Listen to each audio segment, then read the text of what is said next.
Commerce career centre आरा city lockdown class में income tax पढ़ने वाले सभी विद्यार्थियों का हार्दिक स्वागत है। इनकम टैक्स में हम लोग पढ़ रहे हैं capital gain. Capital gain chapter लगभग ख़त्म होने वाला है। सारे क्वेश्चंस क्लियर हो गए और अब कुछ एग्जाम्पल्स बाकी हैं। आपको केयर इस बात का करना है कि आप इतनी अच्छी तरीके से अपनी पढ़ाई करो कि आपका टेस्ट आपकी फ्राइडे यानी जो फ्राइडे आने वाला है उस फ्राइडे को आपकी टेस्ट होगी, ऑनलाइन टेस्ट, जिसमें आप कैपिटल गेन का अच्छा आंसर देंगे। तो आपकी तैयारी इतनी अच्छी अधिक होनी चाहिए। सारे एग्जाम्शन रूल, सेल के साथ क्या प्लस होता है, परचेज के साथ क्या माइनस होता है, ये सारी चीज़ें आप क्लियर कर लोगे।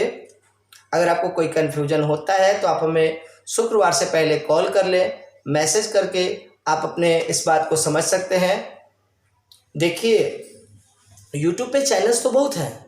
यूट्यूब चैनल किसी एक क्वेश्चंस को बनाना सिखा देता है कि ऐसे बनता है, लेकिन मेरा अपना यह मानना है और मैं संभवतः यह जानता हूँ कि हमारा यूट्यूब चैनल एक ऐसा चैनल है जो प्रत्येक क्वेश्चन और एग्जाम्पल को फोकस करता है और एकदम आपके नॉलेज एक टीचर के जैसा देता है।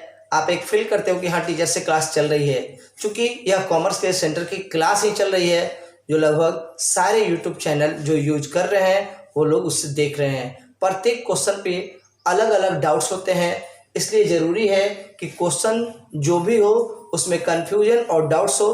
प्रत्येक क्वेश्चन के बारे में विद्यार्थी अच्छी तरह जान ले, क्योंकि प्रत्येक क्वेश्चन एक जैसे होते भी नहीं हैं, इसलिए उसके डाउट्स को जानना जरूरी होगा। अब आगे मैं बात कर रहा हूँ एग्जाम्पल नंबर 18। आज का मेन टॉपिक है लागत मूल्य या अप्रखित मूल्य। लागत मूल्य या अप्रखित मूल्य। अप्रखित मूल्य क्या होता है, जिसको इंग्लिश में हम लोग कहते हैं रिटेन डाउन वैल्यू। कोई संपत्ति ऐसा होता है जिसका बाजार मूल्य घटने लगता है, जो बाजार में जिसका प्रचलन कम हो जाता है, अप्रचलित हो जाता है। जैसे कंप्यूटर का प्रचलन कम है, अब तो ज़्यादा मोबाइल और लैपटॉप चल रहा है, तो मोटी जो डेस्कटॉप की कंप्यूटर थी वो बहुत कम चल रहा है। अब रेडियो कम चल रहा है क्योंकि मोबाइल में एफएम रेडियो आ गया है। इस तरीके से हम लोग को ये देखना होगा कि जो चीज़ें बाजार में अप्रचलित हो जाती हैं उनका वैल्यू डाउन होने लगता है, या यूं कहें कि वस्तु जब पुराना होने लगता है, जैसे मशीन से बना हुआ चीज़ जो भी होता है वो धीरे धीरे उसका रिटेन डाउन वैल्यू आ ही जाता है।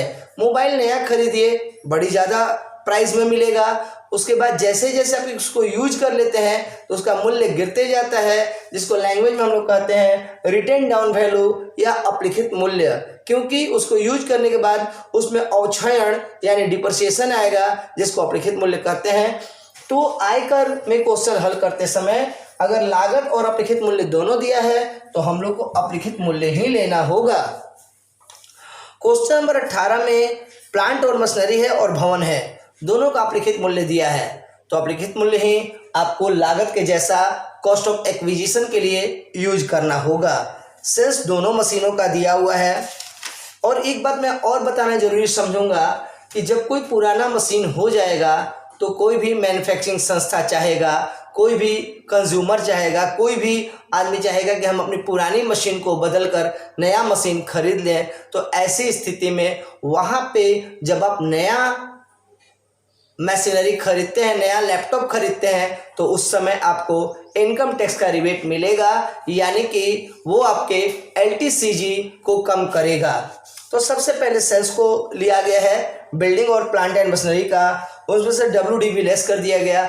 WDV चाहे जितना पुराना हो, WDV में इंडेक्स का यूज नहीं होता है, ये पिछली बार मैंने आपको बताया था। इस तरीके से आपका शॉर्ट टर्म कैपिटल गेन आएगा। कभी भी अप्रखित मूल्य से क्वेश्चन बनेगा तो उसका आंसर LTCG नहीं STCG होगा।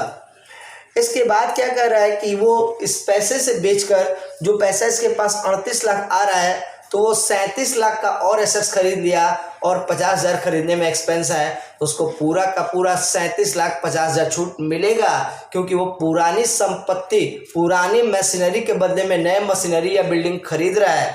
तो इस तरीके से उसका कैपिटल गेन 50,000 ही होगा। एग्जाम्पल बहुत आसान है, जरा ध्यान दीजिएगा। बस इस बात का ध्यान रहे, रिटेन ऑफ वैल्यू ही कॉस्ट ऑफ एक्विजिशन है। इसके बाद आपका एग्जाम्पल नंबर 19, ये भी बहुत ही अच्छा क्वेश्चन है।